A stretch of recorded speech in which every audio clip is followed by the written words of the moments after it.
And to present our final Dance Teacher Magazine Lifetime Achievement Award, please welcome the Editor-in-Chief of Dance Teacher Magazine, Karen Hildebrand.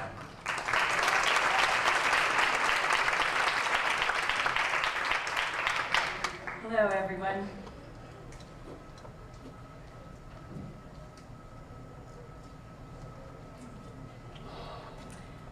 As director of the dance division of the Juilliard School since 2002, Lawrence Rhodes is a particularly apt role model for his students.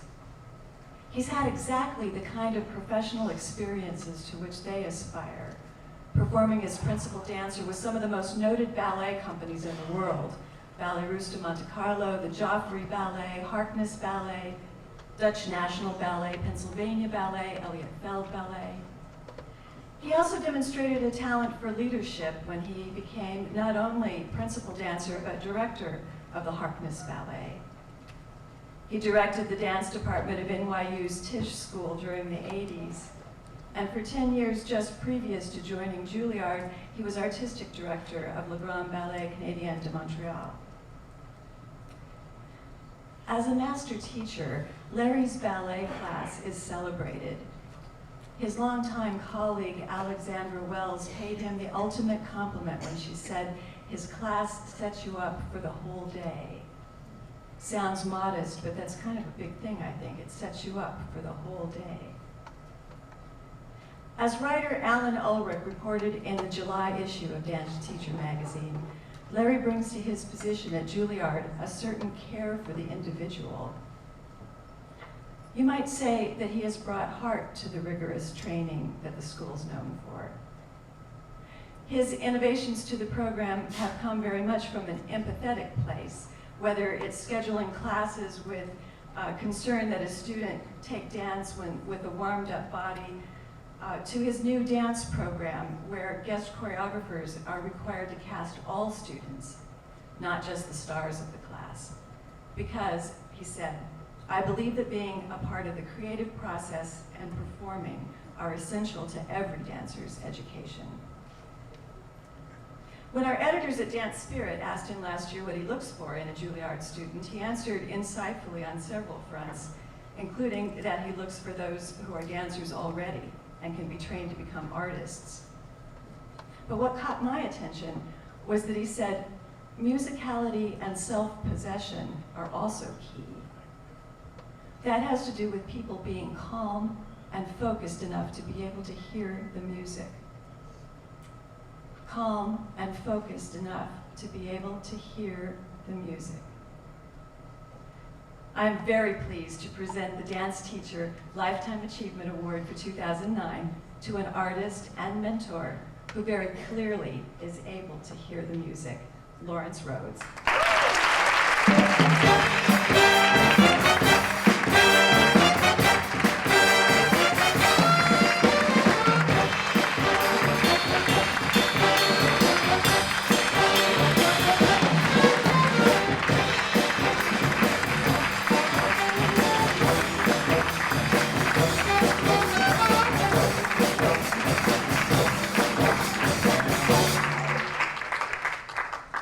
Thank you very much, Karen, and many, many thanks to Dance Teacher Magazine for this very special honor.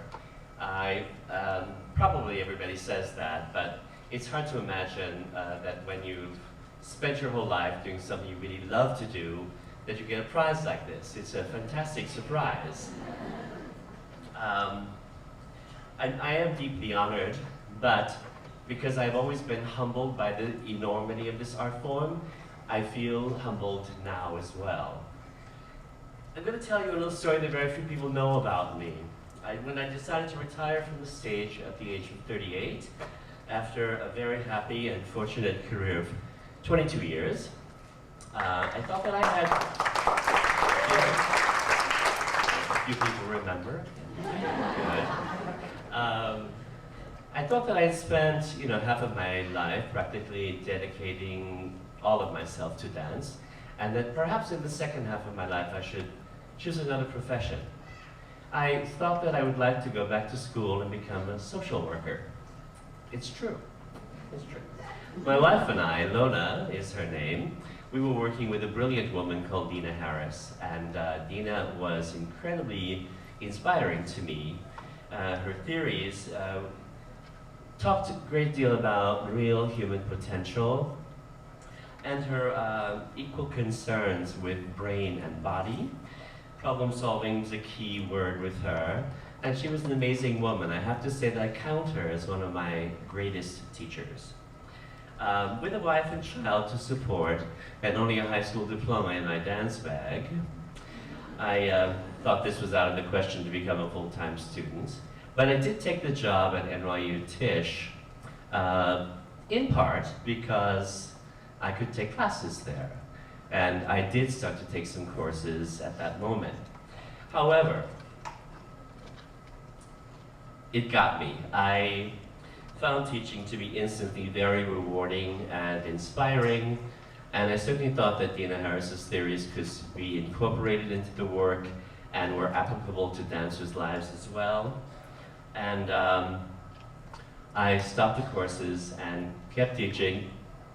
That was 31 years ago, and never looked back, as they say. There is, of course, profound satisfaction in passing on the tradition, the love and the passion for this work, and the joy that one experiences to see a student attain new levels of ability and strength and control, and maybe a little sharper focus on the path to artistry. It's a very thrilling and wonderful thing to have. So now it's close to 31 years that I've been a teacher, and also, very importantly, a student. I've learned very much from my students. I feel like I've grown and developed as a teacher over these years because of them, because they gave me so much. I never realized when I was a dancer how much there was to learn as a teacher. I guess we all think that our important teachers are the authorities who simply know everything. Is that right? That teaching was a true two-way street was a revelation to me. I realize that I'm talking to a lot of teachers here, so I suppose that you've all found this out along the way as well.